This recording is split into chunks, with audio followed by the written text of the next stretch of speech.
அவ்வளவு நேரம் கல் சிலை என அமர்ந்து கொண்டிருந்த அனுஷ்கா அவனை கண்டதும் சிறு பிள்ளை என அவனை போய் கட்டி கொண்டாள்.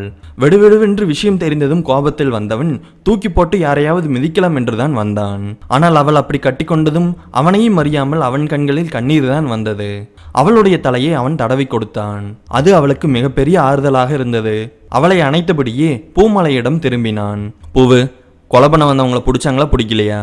இல்லைனா அவன் எல்லாத்தையும் அடிச்சு போட்டுட்டு. நிஜமாவா? ஆமாங்க ஆமாங்க இன்று பல ஆமாக்கள் கூட்டத்திலிருந்து வந்தது.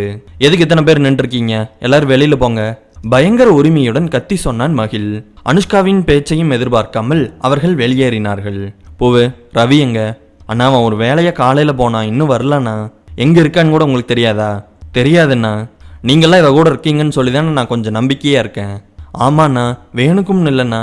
சத்தம் கேட்ட உடனே அம்மாவோட ரூமுக்கு தானே நான் ஓடி வந்தேன். உங்களுக்கு கதை கேட்கறதுன்னா ரொம்ப பிடிக்கும்னா அஸ்வின் தமிழ் நாவல்ஸை சப்ஸ்கிரைப் பண்ணிருங்க.